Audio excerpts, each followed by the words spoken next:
Hola a todos, soy Alicia. Vengo a darles la última parte del temario, el tema 6, la voz pasiva.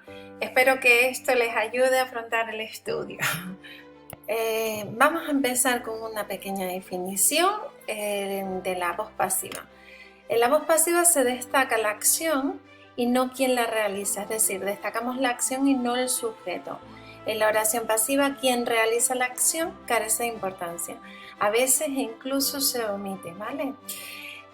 Tenemos, tanto en inglés como en español, la voz activa y la voz pasiva. En inglés existen dos tipos de voz pasiva.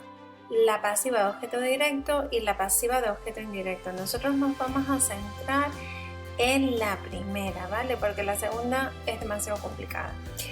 La voz pasiva, vemos aquí cómo se construye.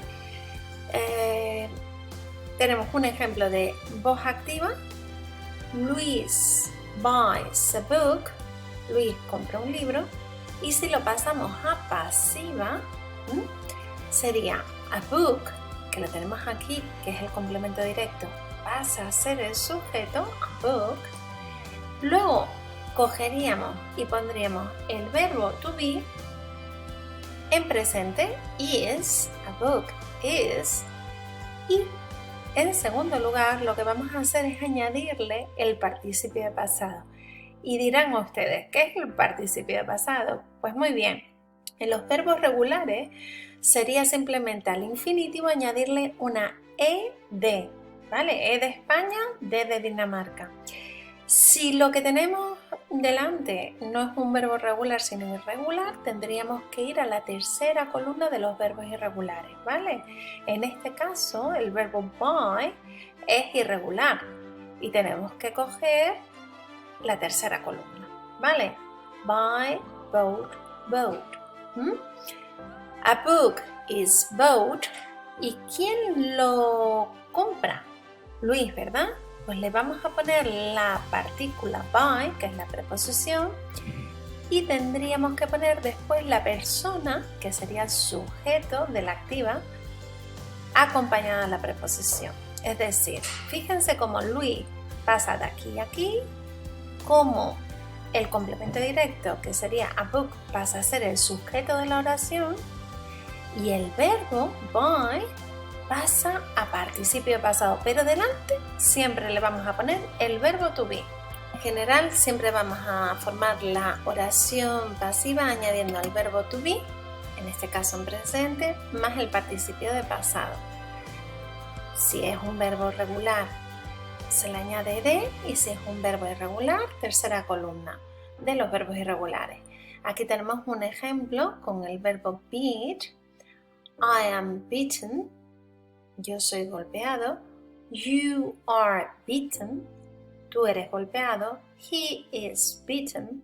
Él es golpeado. We are beaten. Nosotros somos golpeados. You are beaten. Vosotros sois golpeados. Y por último, they are beaten. Ellos son golpeados. Por último, nos encontramos con la pasiva, pero ahora en pasado, en vez de presente, en pasado. ¿Qué vamos a hacer? Señores y señoras, donde está el verbo to be, lo vamos a cambiar y lo vamos a poner en pasado. En vez de sujeto, am, is, are, más participio, que sería en presente, lo que vamos a poner ahora es sujeto más was o were más participio. Recuerden que el participio era, si es un verbo regular, añadirle ed, y si es un verbo irregular, tercera columna de los verbos. Fíjense, I was beaten, yo fui golpeado. You were beaten, tú fuiste. Aquí hay un fallo, tú fuiste, esa hay que quitarla, golpeado. He was beaten, él fue golpeado. We were beaten, nosotros fuimos golpeados. You were beaten, vosotros fuisteis golpeados.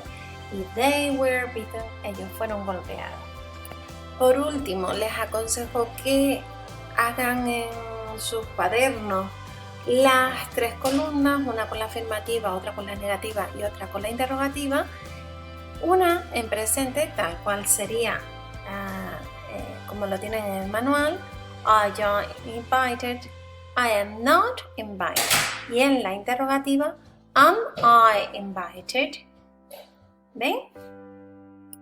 Con la pasiva en pasado, coger y realizar un ejercicio donde copiemos en 3 columnas la forma afirmativa, la negativa y la interrogativa. I was invited, I was not or I wasn't invited. Y por último la interrogativa, was I invited? Lo aconsejable es que lo hagan con todos los pronombres personales y con diferentes verbos. Anímense a investigar con los verbos irregulares y si no, pues con los verbos regulares. Recuerden por último que tienen en el manual de la asignatura unos ejercicios justamente al final sobre la voz pasiva. Tenemos un ejercicio con la voz pasiva en presente, es decir, tendríamos que poner el verbo to be en presente más el verbo en participio. Por ejemplo, la primera sería English is spoken in many countries.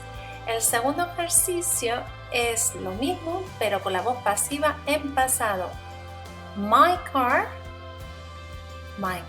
mi coche, fue reparado. Sería was repaired last week. ¿De acuerdo?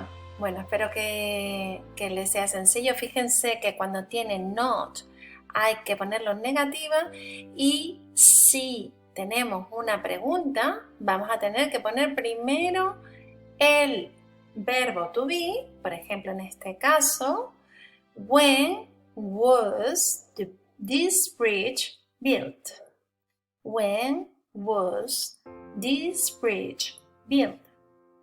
Por último, recordarles que en el manual disponen de ejercicios y herramientas que les pueden ayudar en el apoyo al estudio.